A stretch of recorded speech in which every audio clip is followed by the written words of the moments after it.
Olá, amigos, amigas do Instituto Prolerges. Estamos começando mais um programa Direitos e Deveres, Cidadania em Ação, sempre trazendo temas de grande importância para o fortalecimento dos laços de cidadania na nossa sociedade. Hoje temos particularmente uma discussão sobre um assunto de grande relevância, que é, dentro do direito de família, a discussão sobre a guarda compartilhada. O que é a guarda compartilhada? Qual é o alcance, qual é a responsabilidade de cada um dos genitores na guarda compartilhada? Então, existem várias visões, várias discussões a respeito da aplicação da guarda compartilhada e da sua vantagem. E eu convidei dois colegas, professores, advogados, ambos nossos associados do Instituto Prolerges, que têm grande experiência na área, que vão nos trazer esclarecimentos importantes. Eu falo da doutora Adriana Aguiar Brott, minha ex-aluna, com muita honra, na Universidade de Guarulhos. Ela é advogada, professora, especialista em direito de família, é coordenadora do projeto Bem-Estar da OAB Guarulhos e é também presidente da comissão OAB by a faculdade, da mesma subseção de Guarulhos. E o doutor Heitor Miranda de Souza. Doutor Heitor Miranda de Souza é advogado, professor, coordenador do Núcleo de Prática Jurídica da Faculdade Progresso, aqui de Guarulhos, é mestre em Direito, especializado em Direito de Família. E eu tenho muito orgulho em dizer que dei aula na Universidade Anhanguera, antiga Torricelli, quando ele era coordenador do curso de Direito. Então, temos uma amizade e uma afinidade muito grande. Eu começo pela doutora Adriana. Doutora Adriana, o que é a guarda compartilhada? O que é compartilhar a guarda, na sua visão? Bom, inicialmente eu gostaria de agradecer a oportunidade de participar desse programa, que sempre traz temas absolutamente relevantes do nosso direito e que impactam diretamente a nossa sociedade.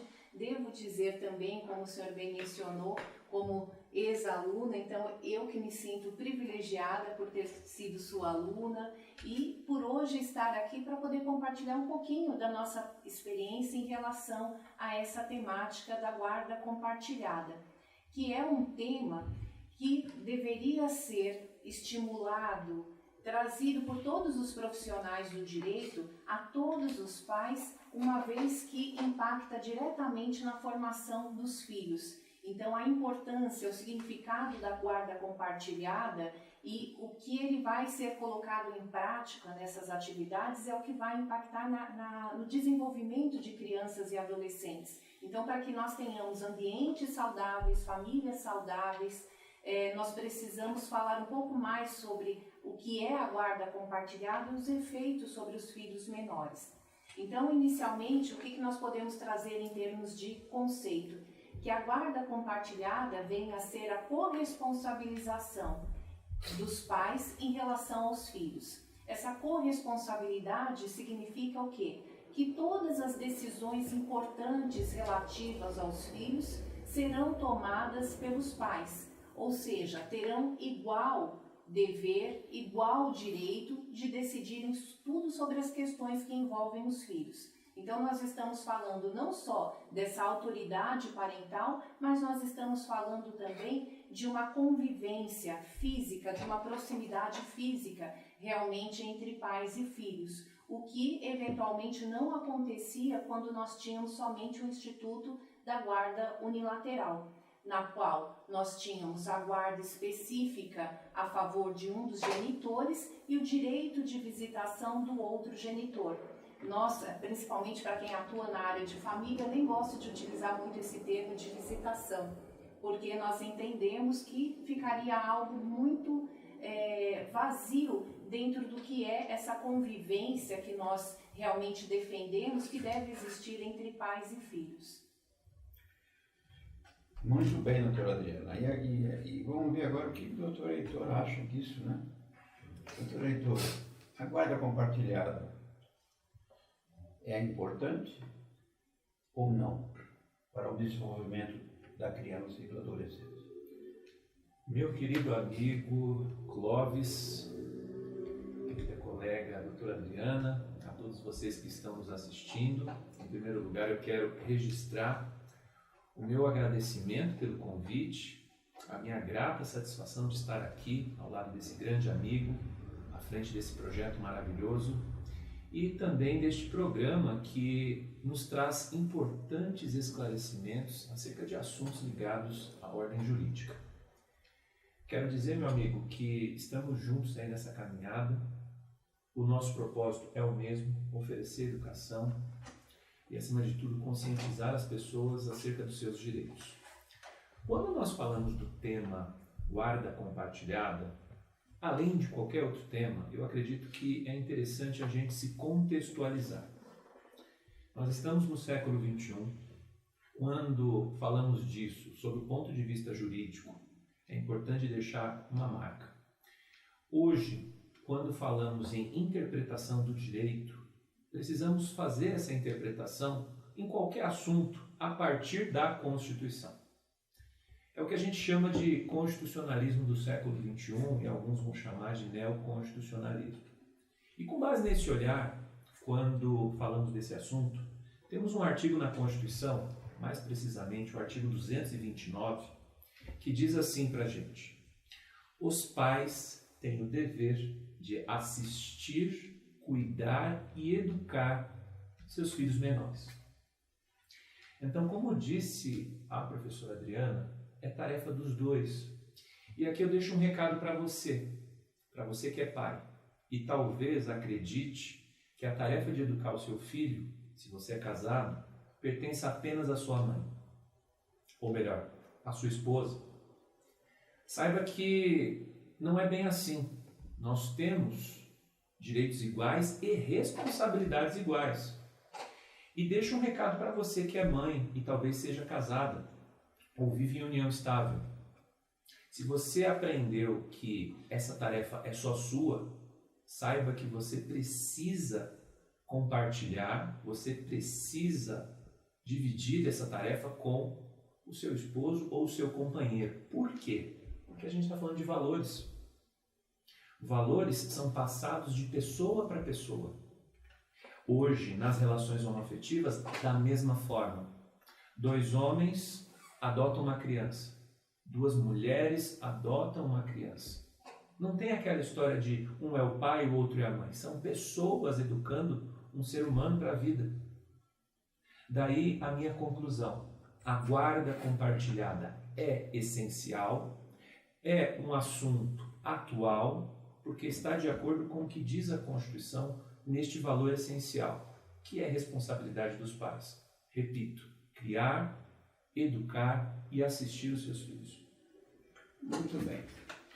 Na verdade, né, doutor Heitor, além da Constituição, que é de outubro de 88, logo depois veio o Estatuto da Criança e do Adolescente, que praticamente ratifica as mesmas regras e os mesmos princípios contidos na Constituição. Né? Então, não é por falta de normativo que a criança não deve ter amparo. Né? E depois ainda vem o Código Civil, né, que foi alterado, adotando a guarda compartilhada como a guarda preferencial. Agora, o que eu vejo é muita confusão. As pessoas acham que compartilhar é dividir. E compartilhar não é dividir. A divisão é na alternada. A criança fica 3 dias com um, 2 dias com o outro, um fim de semana aqui, outro lá, né? Agora, o compartilhamento, ele é muito mais completo. É fazer junto, né? É acompanhar a criança junto. Tem reunião na escola, vai o pai, vai a mãe, ou pelo menos um deles. Tem que levar a criança no médico, a responsabilidade é do pai e é da mãe, né? E assim por diante.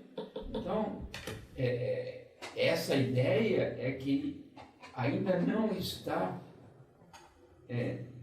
tranquilizada na mente das pessoas.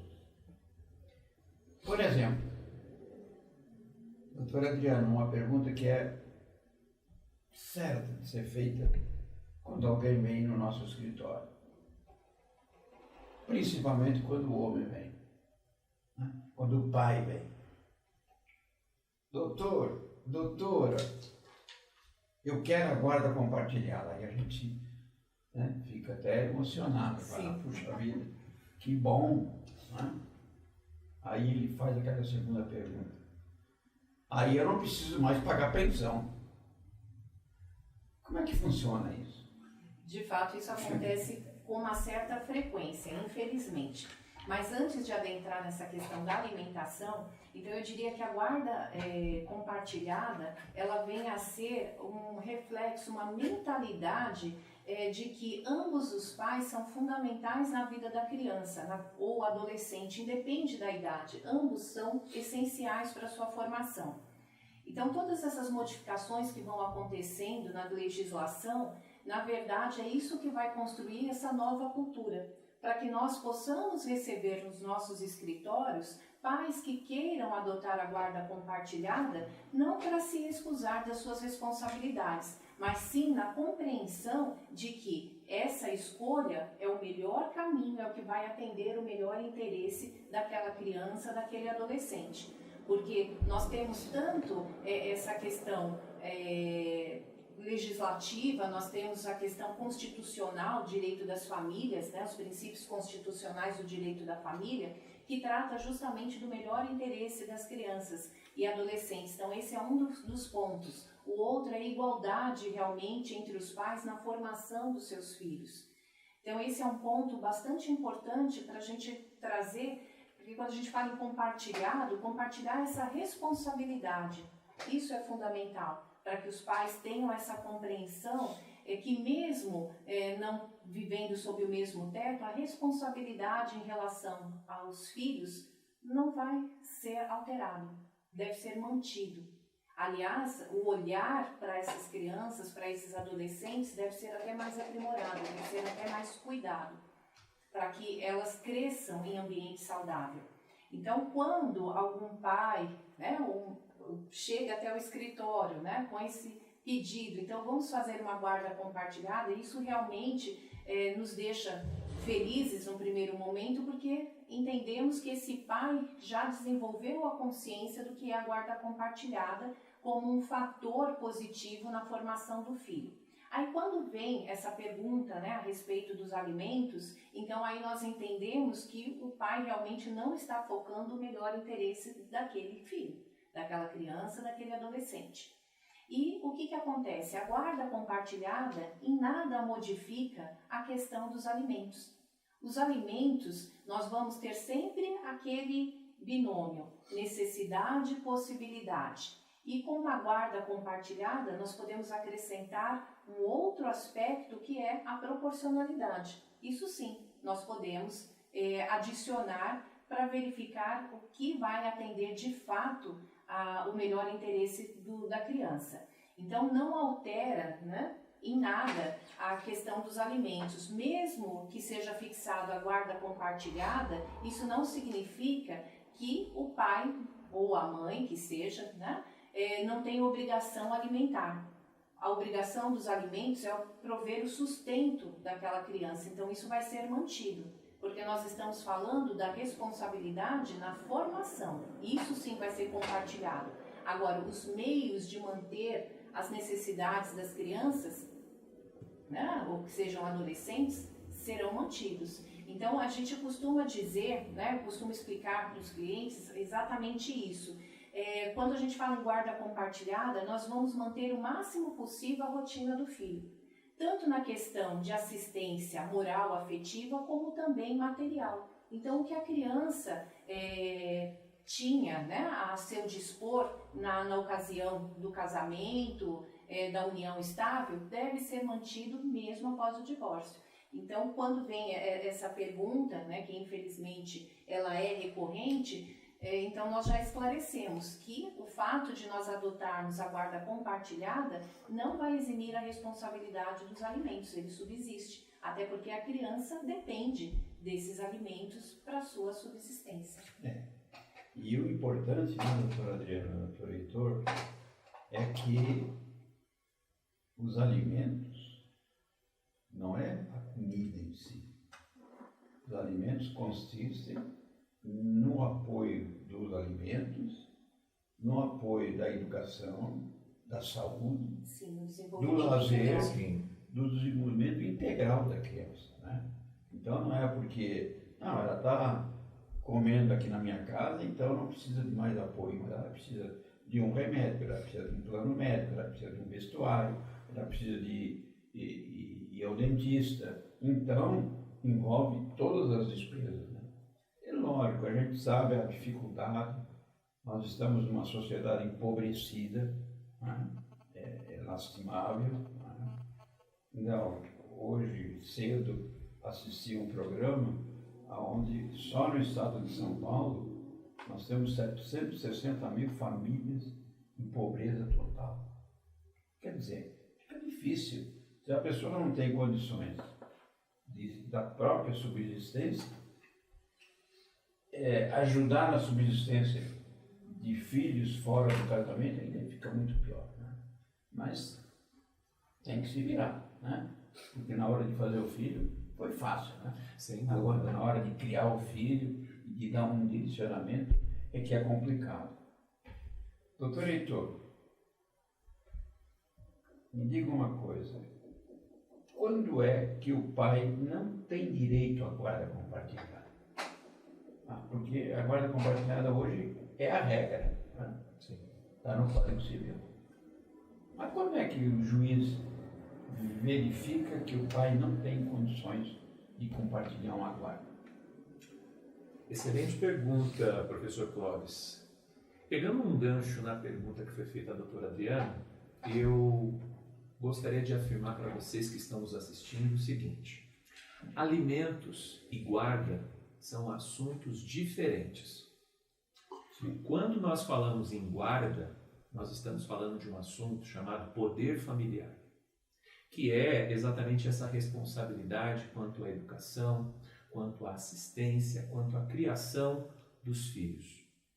Nesse caso, filhos menores. E para explicar de um jeito mais simples o que eu quero dizer, eu vou dar um exemplo. No escritório nós tivemos recentemente um caso em que nós entramos com uma ação que demos o nome de Ação de Alimentos Avoengos. O que seria isso, em outras palavras? Entramos com uma ação pedindo alimentos ao avô paterno dessa criança. E por que pedimos alimentos ao avô paterno? Porque o pai veio a falecer. Agora, essa criança tem uma mãe? Com toda certeza. A quem cabe a educação, a formação? A mãe, porque ela tem o poder familiar. Ela tem essa responsabilidade. Agora, o dever de sustento, e aí entra o que foi dito aqui, prestar uma educação de qualidade, tem custo para isso. A própria alimentação, medicamentos, isso tem a ver com o dever de prestar alimentos propriamente dito. E a gente não pode confundir isso. Portanto, quando nós vamos falar desse assunto da guarda, nesse caso compartilhada, primeiro precisamos nos contextualizar nesse sentido. Estamos falando de poder familiar. Esse assunto ele passa a ser de grande relevância em duas situações. Uma das situações, os pais deixam de viver juntos. A responsabilidade continua. Uma segunda situação, os pais nunca viveram juntos. Mesmo assim, o dever, esse dever que vem da Constituição, ao qual nós damos o nome poder familiar, ele persiste. E é aí que mora talvez a grande dúvida.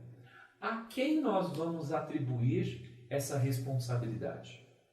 Cada caso é um caso, esse caso sendo levado ao Poder Judiciário, num primeiro momento, do seu ponto de vista histórico, nós tínhamos a prioridade quanto à guarda unilateral. Com a figura da guarda compartilhada, e para você que é da área jurídica, vale mencionar duas importantes leis que alteraram o Código Civil. A Lei número 11.698 de 2008, que trouxe essa figura para o nosso ordenamento jurídico, e a Lei número 13.058 de 2014, que veio regulamentar melhor essa situação.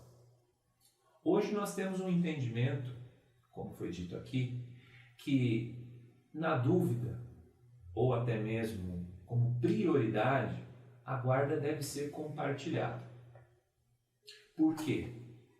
Por uma razão bastante simples. A tarefa é conjunta. Homens e mulheres são iguais. Os pais têm as mesmas responsabilidades. E quando a gente pensa nesse assunto, e aí eu confesso a todos vocês que quando eu li pela primeira vez esse dispositivo me incomodou. Que a preferência seria a guarda compartilhada. Mas aí, analisando melhor a situação, no que diz respeito aos próprios direitos fundamentais, a quem cabe a efetivação desses direitos? Certa vez nós viemos aqui num outro programa falar sobre isso. E para quem quiser depois, nós deixamos bem explicadinha essa questão. O seu direito fundamental tem como primeiro e grande responsável você. Depois vem a família. Para depois vir a sociedade e num quarto momento vir o Estado. E aí quando eu me lembro desse grau de responsabilidade, fica muito claro para mim que não cabe ao Poder Judiciário dizer quem tem razão ou não diante dos fatos. Desde que existam provas de que o pai não possa exercer esse poder familiar, caberá ao juiz oferecer a guarda compartilhada. Então, respondendo à sua pergunta, quando o pai, e aí acrescento, ou até mesmo a mãe, não tem direito à guarda compartilhada, quando existirem nos autos provas de que ele não possui condições ou até mesmo meios de exercer com responsabilidade esse papel que ele tem. Só acrescento uma coisa, mesmo não tendo a guarda, ainda que seja compartilhada, isso não afasta a sua responsabilidade de criar e educar. Até porque no direito de família hoje muito se fala em alguns institutos como alienação parental, abandono afetivo, que nos mostram essa consciência. Muito bem. Doutor Heitor, nesse contexto que você falou, e depois você vai comentar, nós temos ainda a possibilidade, em situações excepcionais, da guarda ser compartilhada pelos próprios avós. Né? Vamos supor, a mãe está presa, o pai está preso, a criança não tem com quem ficar, os avós podem chamar a si a responsabilidade de compartilhar a guarda dessa criança. Né? Então, além da obrigação alimentar, qualquer parente que tenha relação sanguínea tem obrigação. Né? Quando a Constituição criou o poder familiar, antes nós tínhamos o pátrio poder, e a responsabilidade era do pai e da mãe. Aí vem o poder familiar, todo mundo, que beleza. Só que por trás desse poder familiar está a ideia de que a responsabilidade é da família como um todo. Não é reunir a família no dia de Natal, festejar, comer o peru, e aí tudo bem. A responsabilidade da família é muito maior. Né? E aí entra a responsabilidade. O irmão pode ser chamado, os avós podem ser chamados, a responsabilidade tem que ser de todos. Né?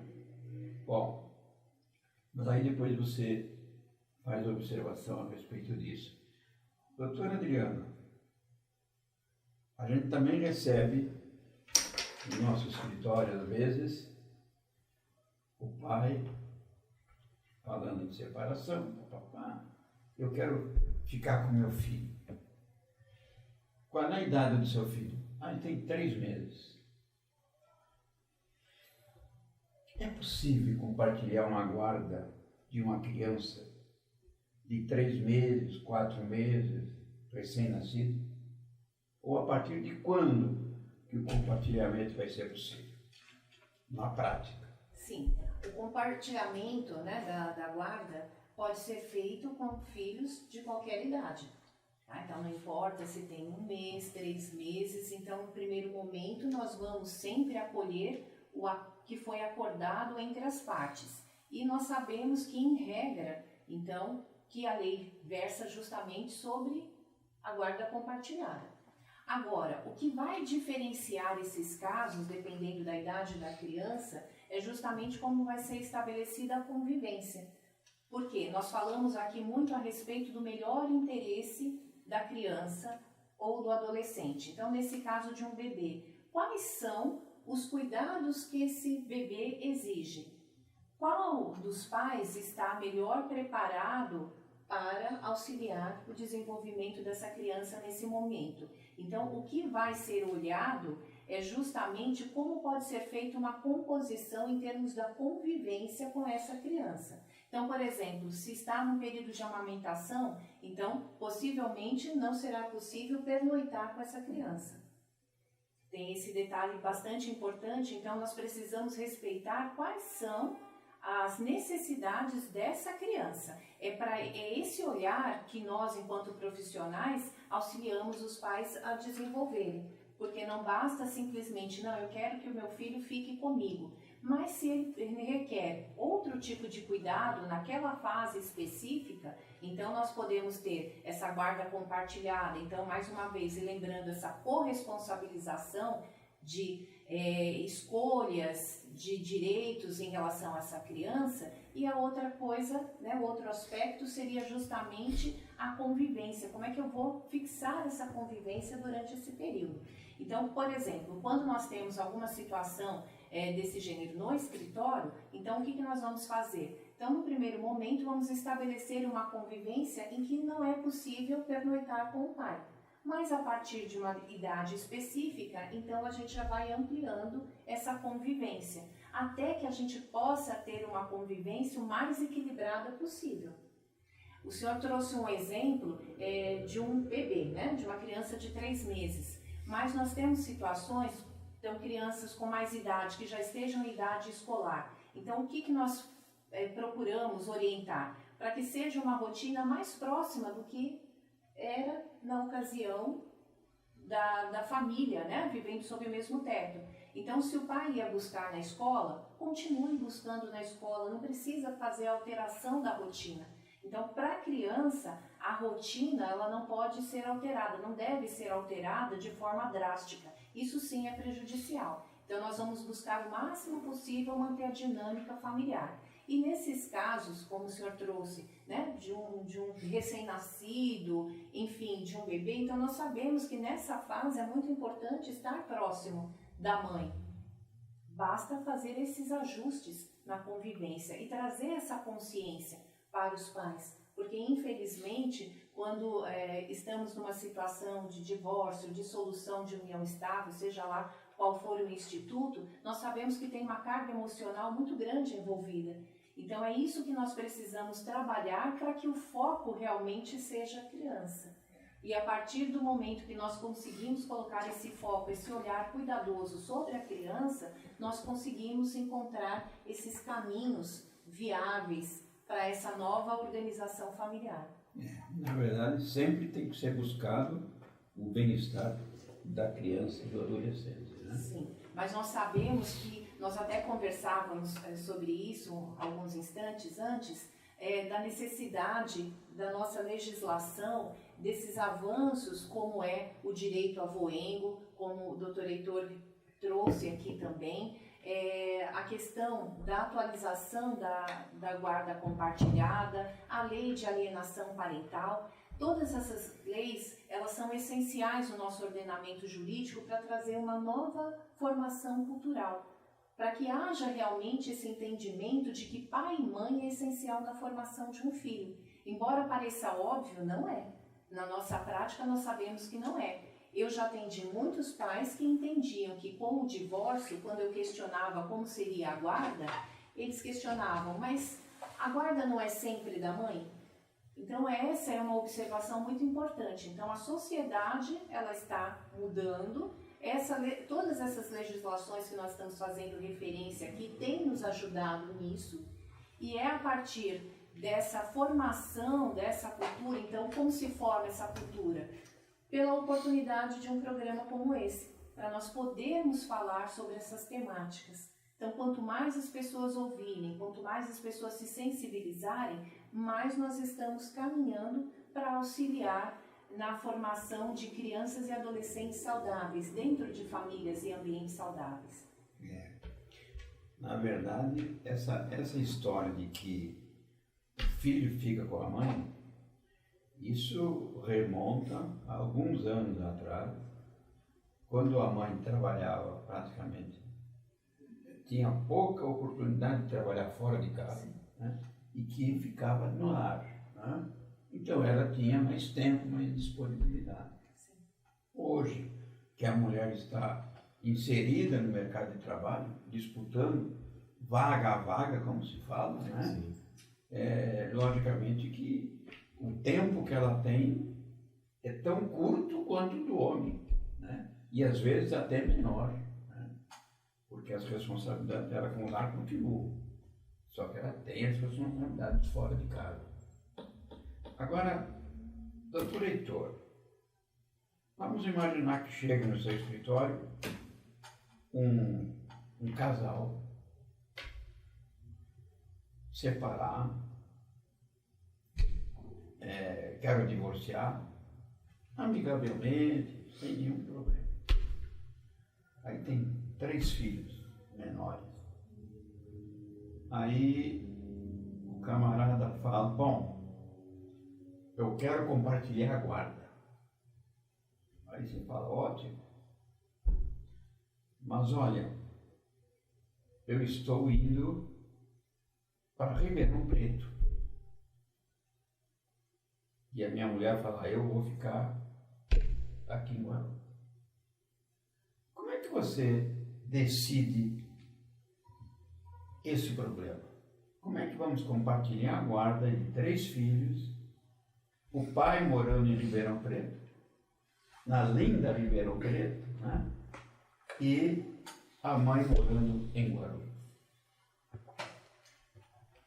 Interessante a sua pergunta, professor Clóvis. E isso, na verdade, exemplos como esse nos levam à importância do advogado e da advogada na vida social. Pegando um gancho no que disse a professora Adriana, agora há pouco, uma fala bastante assertiva sobre a responsabilidade dos pais, a importância do interesse da criança, né, nessas questões, eu acrescento 2 coisas. A primeira delas, quando a gente fala em especial interesse da criança, a gente tem o Estatuto da Criança e do Adolescente, que consagrou essa figura como um princípio. Hoje é princípio, hoje se aplica, no caso prático, o especial interesse da criança nas relações, seja nas relações envolvendo o direito de família e até qualquer tipo de relação que envolva a criança ou o adolescente. Então, em outras palavras, crianças e adolescentes têm direitos porque são sujeitos de direitos. E quando a gente toca num assunto como esse, voltamos àquela questão sobre a responsabilidade sobre os direitos fundamentais. Precisamos conscientizar o pai e a mãe dessa questão e dizer para eles, olha, pode até ser que a guarda seja compartilhada, porém, como que vai ser a rotina de vocês? Segundo o ponto que foi colocado aqui pela doutora Adriana. Como que vai ser essa rotina? Como que vai ficar essa situação?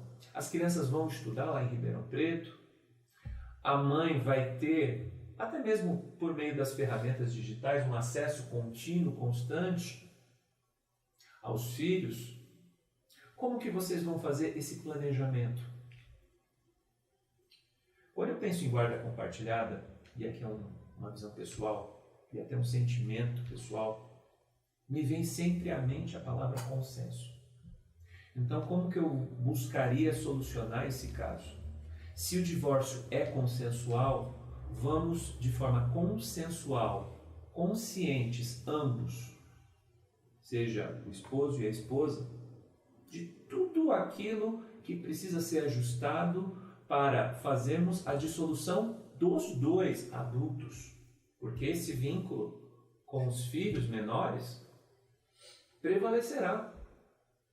Então, maravilhoso que, por exemplo, nesse caso, o pai queira ficar com os filhos, mas que ele possa ficar com os filhos com responsabilidade, pegando o exemplo anterior. Se a criança vive na fase de amamentação, fisicamente inviável, ao meu ver. Disse a doutora Adriana, nesse momento a criança precisa mais da mãe.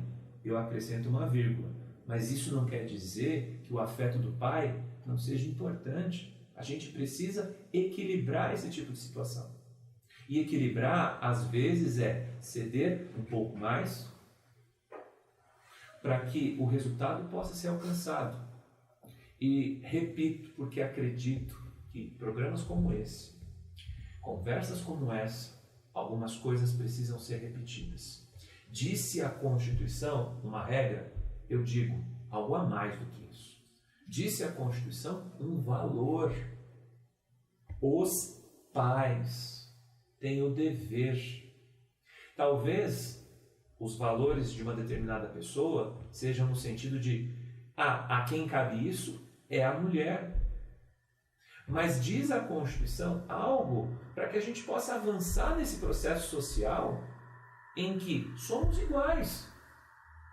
Quer queira, quer não, nós respeitamos a família que talvez siga esses valores, mas famílias que não têm um valor ali devidamente constituído, disse a própria Constituição, o caminho é esse. Então, se o caminho é consensual, vamos resolver isso no escritório e levar isso para o judiciário apenas autorizar.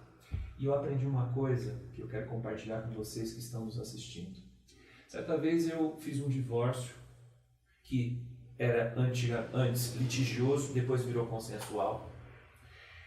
O casal discutindo, eu aprendi com o juiz uma coisa que foi numa frase. Ele disse assim, quando vocês se conheceram, vocês decidiram constituir uma família de forma consensual. Então vocês têm maturidade suficiente de acertar certas coisas de forma consensual. Então, nesse exemplo, finalizando a minha resposta, dada essa circunstância, é mais fácil resolver no escritório do que deixar ao judiciário, esperar do judiciário uma resposta, até porque nós já sabemos as tendências. E acrescento um dado que vem do Conselho Nacional de Justiça. Diante dessa questão de valores, sabemos e somos bastante sinceros. Tem magistrados que talvez, ao julgarem o caso, vão dar preponderância à figura da mãe, deixar com a mãe, ou então, dependendo do caso, por conta de uma dor pessoal, vamos, já que o pai pediu a guarda, deixar com a guarda com a criança. Então, o Conselho Nacional de Justiça editou uma recomendação. O juiz continua sendo a autoridade do caso, mas ao julgar o caso, tudo aquilo que nós falamos aqui, tem como base a recomendação número 25 de 2016. A regra é guarda compartilhada. Se não for guarda compartilhada, o magistrado precisa fundamentar. Por que a guarda é unilateral? Então, para evitar esse tipo de situação, resolva antes do que esperar o que o judiciário já tem um critério e uma preparação para decidir. Vejo dessa forma. Realmente o advogado passa por dificuldades e a gente tem que reconhecer isso, né? Porque a área do direito de família é muito sensível, né? E a gente está decidindo o destino de pessoas, como você mesmo falou. E às vezes a gente fica meio sem saber até como orientar. Sem dúvida. Porque a gente é movido por influências culturais, por influências do ambiente. Os nossos valores. Os nossos valores, cada um tem o seu valor. Né? Eu penso de uma forma, a doutora Adriana pode pensar de outra, você de outra. Né? Todos queremos o bem comum, Sim. mas buscamos, às vezes, por caminhos diferentes. Sim. Aí eu pergunto para a doutora Adriana. Eu tô fazendo o papel do diabo aqui, né? Fazendo perguntas que ocorrem no dia a dia. Que é justamente, acho que uma forma de esclarecer melhor. Chega o casal no escritório, vamos fazer o... Aliás, a coisa que eu me sinto mais vitorioso como profissional é quando um casal quer fazer um divórcio contencioso e a gente consegue converter em consensual. Acho que aí o trabalho do advogado, a gente se sente realizado. Né? Somos dois, eu também. Mas aí chega na doutora Adriana e fala, olha, doutora, não estamos divorciando, não dá mais, o casamento esgotou, papapá, tá, não interessa. Nós temos um filho de 2 anos e um filho de 4 anos. Nós não conseguimos chegar num consenso sobre a guarda, aí então fizemos um sorteio. A de 2 anos fica com a mãe, a de 4 anos fica com o pai. O que você diria para esse casal? Nossa, por meio de um sorteio, com certeza não estão focando o melhor interesse dos filhos. Estão apenas querendo se livrar de um eventual problema. Né? Entendo que estão vendo a questão dos filhos como problema. Mas vamos tirar o sorteio da história. Sim. Mas um fica com um, outro fica com o outro. Essa possibilidade, ela existe. Tem até algumas ações que foram justamente por meio de acordo. Então, cada um dos pais, por afinidade ou por saberem que poderiam proporcionar ali o melhor interesse dos filhos, fizeram dessa forma. Então, cada qual ficou com um filho. Porém, aí sim chamo a atenção para um dos itens que o senhor questionou a respeito dos alimentos. Então, aí em relação aos alimentos, cada qual custeou o desenvolvimento do seu filho. Tá? Então, aí nesse caso sim a gente tem um ponto para ser esclarecido a respeito de pensão alimentícia. Então, cada qual assumiu integralmente o desenvolvimento das crianças, os 2 irmãos, né, que foram criados juntos, né, 2 anos de convivência. Então, aí nesse caso, o que foi estimulado foi a convivência entre os irmãos, porque nós sabemos que se eles forem desenvolvidos, né, separados, então vai chegar um momento que não vai ter afinidade entre esses irmãos, não terão memórias, na verdade. Então, o que nós estabelecemos? O direito de convivência entre os irmãos. Então, foi estabelecida essa visitação, até porque eles moravam em lugares diferentes, né, em cidades diferentes. Então, foi trabalhada essa questão. Ao mesmo tempo que tinha convivência com o pai, né, também tinha convivência com o irmão. Então, nós procuramos o quê? O máximo possível né, de frequência de contato entre o outro genitor e também o irmão, porque senão nós não teríamos aí um desenvolvimento saudável, porque teriam características muito diferentes. Tem irmãos que crescem em casas diferentes, aí nós sabemos que o pai e a mãe também, não digo valores, mas terão uma forma de criar os filhos de uma forma diferente. Então, esses irmãos, a tendência seria nunca terem aí o desenvolvimento de uma afinidade, de um reconhecimento mesmo como irmãos. Então, esse foi o caminho que nós conseguimos trilhar. Então, essa experiência eu já tive no escritório, que nós trabalhamos aí a convivência dos irmãos. Nós passamos a ter um olhar sobre isso, para ter uma aproximação. Até porque tem também um ponto muito interessante, nós estamos falando de guarda compartilhada, mas existe também um filme bem interessante que é A Morte Inventada, que versa sobre a alienação parental. E lá mesmo tem um testemunho de um irmão que cresceu separado, né, do seu irmão, os irmãos que cresceram separados. E ele fala nesse vídeo como isso é sofrido, como isso é triste, porque eles brincavam muito quando pequenos, teve um período durante a adolescência que foram separados, em cada qual viveu com um dos pais, e quando eles se reencontraram, essa afinidade, o sentimento não era o mesmo. Eles não conseguiram mais reatar aquele laço de afetividade, porque mostrava justamente o quanto a alienação parental traz prejuízos à família. Então, conseguiram, na verdade, né, cada qual ficou com um dos filhos, mas em virtude dessa problemática toda, em discussão no judiciário. Demandou muitos anos, quando eles se reencontraram, não tinham mais a afinidade. Então, é sempre importante pensar todos esses aspectos que envolvem a criança. Então, não é só um direito, um dever dos pais, é, acima de tudo, um direito dos filhos. Então, nós precisamos ter esse olhar. E a respeito também, eu gostei muito quando o Dr. Heitor comentou a respeito da existência dos direitos avoengos, que muitas pessoas não conhecem, né? Direito dos avós em relação aos netos, de ter essa convivência assegurada. Por que existe essa lei? Porque foi necessária a criação dessa lei. Então, é isso que nós estamos fazendo, esse chamamento. Repensar realmente a questão das relações familiares, como ela é essencial, fundamental para o desenvolvimento de pessoas em formação, que são crianças e adolescentes. Então, esse aspecto é muito importante toda vez que chega algum caso no escritório, é pensar realmente a ter esse olhar para a criança. E uma fala recorrente, meus clientes sabem disso, quando tem alguma criança envolvida, eu me intitulo advogada da criança, e não dos pais. Então, eu vou primeiro ter esse olhar e vou procurando sensibilizá-los. Porque para não deixar isso também, porque é uma construção de todos os profissionais envolvidos. Então, é o advogado, é assistente social, é a psicóloga, é o juiz, é o promotor. Então, são vários profissionais trabalhando nessa sensibilização do melhor, do que é o melhor interesse daquela criança. Então, nós não temos nenhuma fórmula pronta. Cada família vai construir o que é melhor depois do advento de uma separação. Exatamente. Que uma separação sempre, né, um divórcio sempre cria feridas, né?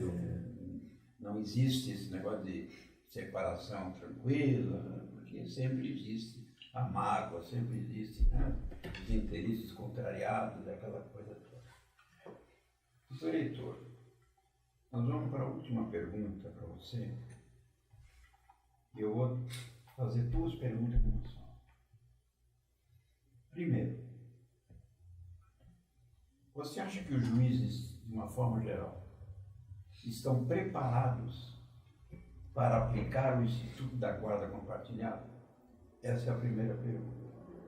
E é fácil de responder. Segunda pergunta.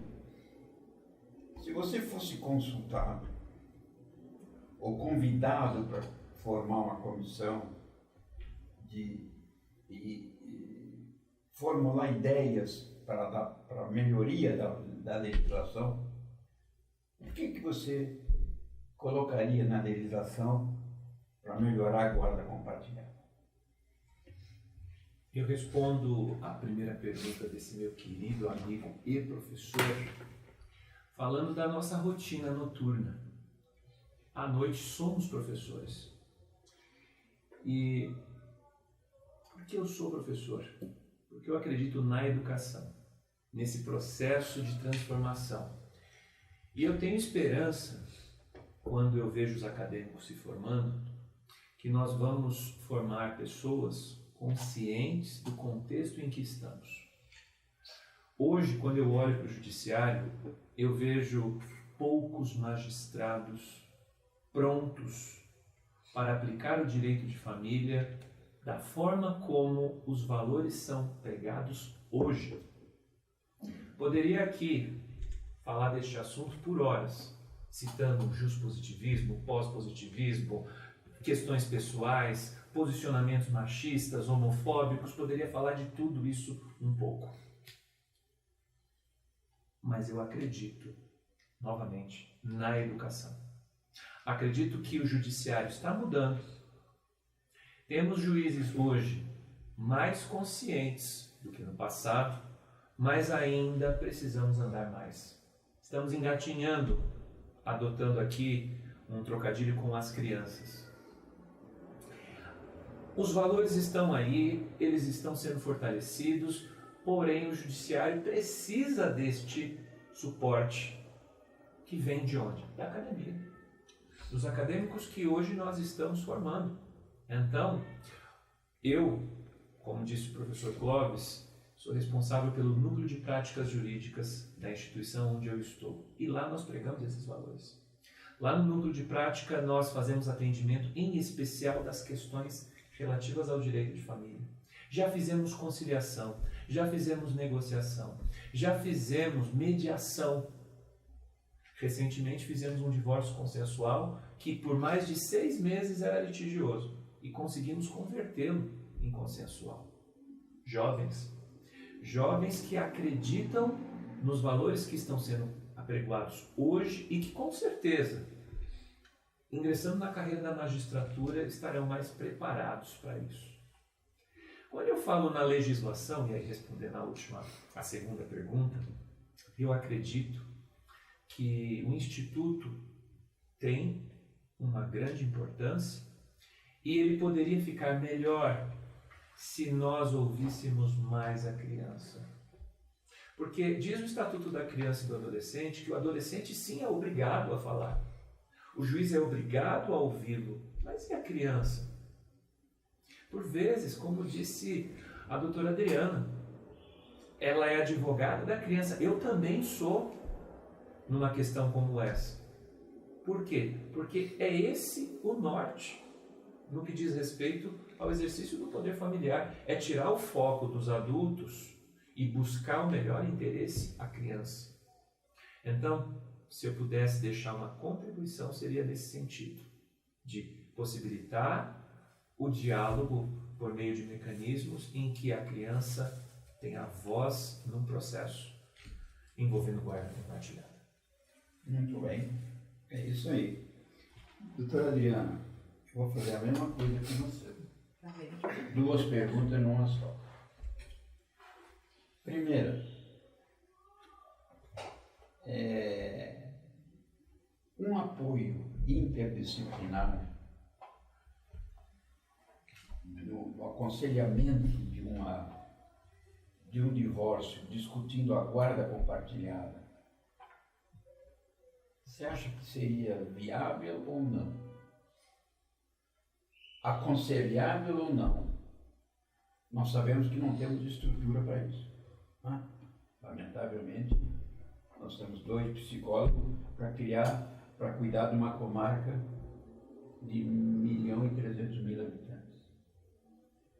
E a pergunta que eu fiz para o doutor Heitor, você chamada a contribuir, qual seria a sua recomendação para melhorarmos a legislação da guarda compartilhada?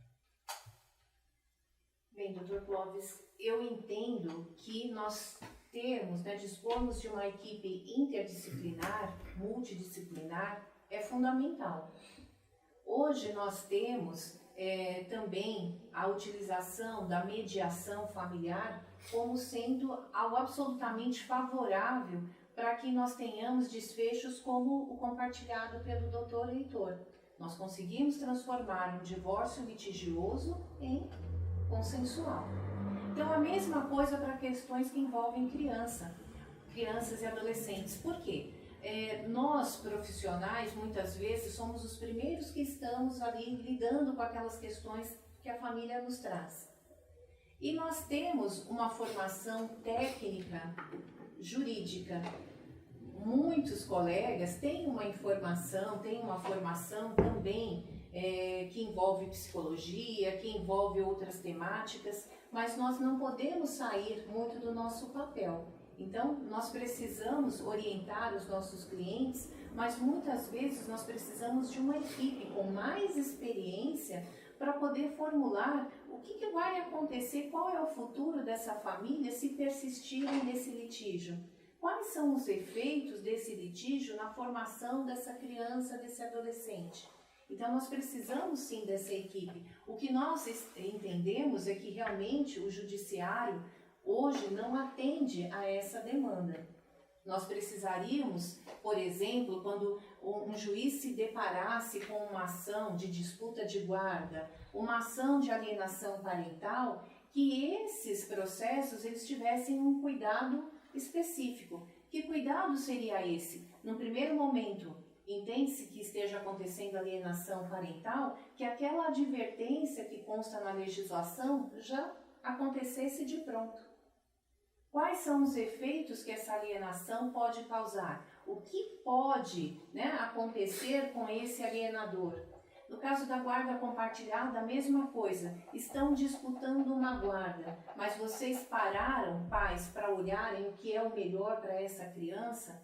Vocês estão tratando de questões que envolvem a criança ou vocês estão tratando dos restos do amor, dessa relação que até ontem deu certo e hoje não deu mais?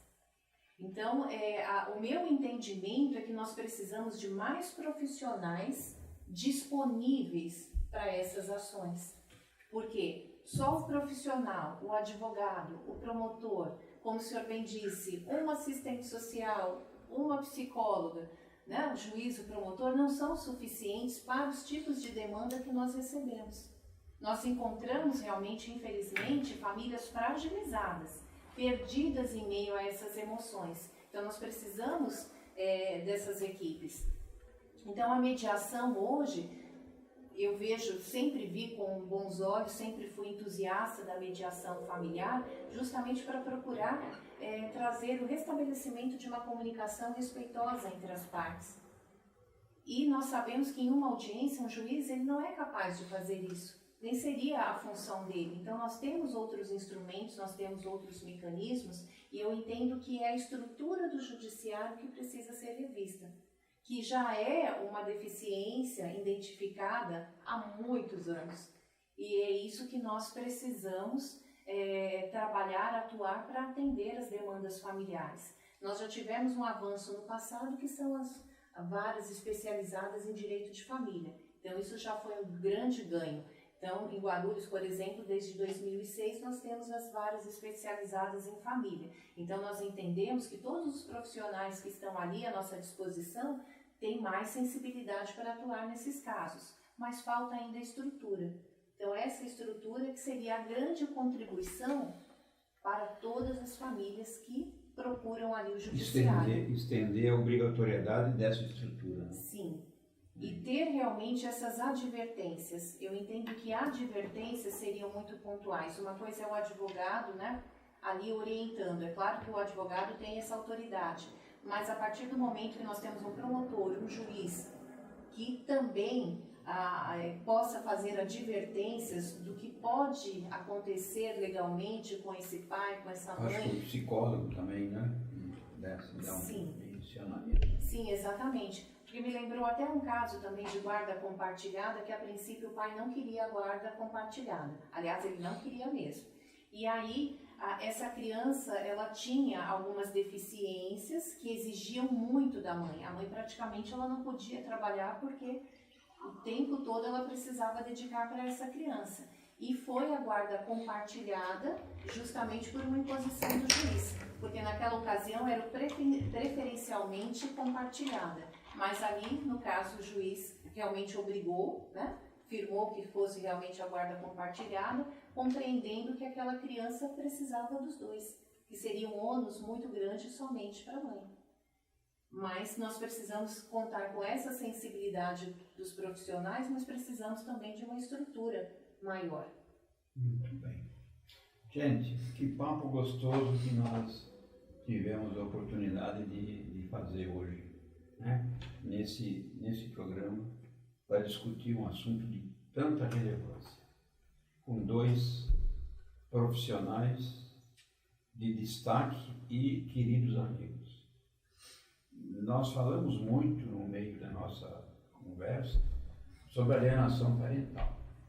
Então eu já convido vocês dois para agendarmos uma data no mês de junho para discutirmos essencialmente a questão da alienação parental, que é um problema gravíssimo, né? Que atinge as famílias e as crianças particularmente. Então já vocês ficam convidados para vamos agendar uma data no mês de junho para discutirmos a alienação parental. Doutor Heitor, com os meus agradecimentos, suas considerações finais. Só tenho que agradecer por mais essa oportunidade. Já estou aceitando o convite para falarmos aí sobre alienação parental. Por quê? Porque o direito, hoje aqui falando do direito de família, ele não para. A gente aprende todos os dias, a gente tem coisas a dizer, temos uma missão pela frente, que é cuidar das famílias. Nesse sentido, mais uma vez, agradeço a você que está aí nos assistindo, já fazendo aqui uma propaganda. Se você gostou dessa nossa entrevista, assista às outras entrevistas do Instituto ProLegis, porque o propósito é exatamente esse, difundir aí a informação e, acima de tudo, oferecer o esclarecimento. Vivemos num mundo digital, podemos usar esse mundo, as ferramentas digitais, como efetivamente ferramentas, então também acompanhe aí nas redes sociais, porque o trabalho só está começando. Meu amigo, mais uma vez, muitíssimo obrigado e seguimos em frente. Beleza. A roda continua girando. Exato. Doutora Adriana, suas considerações finais. Dr. Clóvis, eu também agradeço imensamente a oportunidade de sensibilizarmos as pessoas a respeito de temas tão relevantes, principalmente quando se trata de direito de família.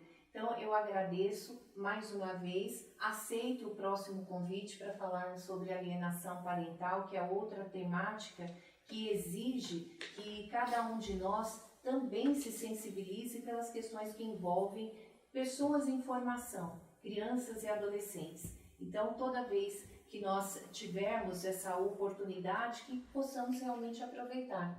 Porque quanto mais, mesmo que quem nos assiste não seja um operador do direito, que possa compartilhar essas informações com outras pessoas. Como nós dissemos aqui, quanto mais nós trazemos informações, quanto mais nós compartilhamos, mais nós vamos fazendo essa formação, contribuindo para essa formação de cultura. Cultura do quê? De uma família saudável, de uma sociedade sustentável. Então, mais uma vez, muito obrigada. Muito bem. Gente, obrigado. Gostei muito da nossa conversa e ficam todos convidados para compartilhar esse vídeo com outros seus amigos, relacionamentos, para que a gente consiga trazer informação, trazer conhecimento e dessa forma fortalecer os laços de cidadania, que é o nosso propósito principal. Agradeço ao Renê, que nos deu apoio técnico, e à doutora Luzilene, que também está começando aqui a nos ajudar nessas nossas empreitadas. Obrigado, fique com Deus.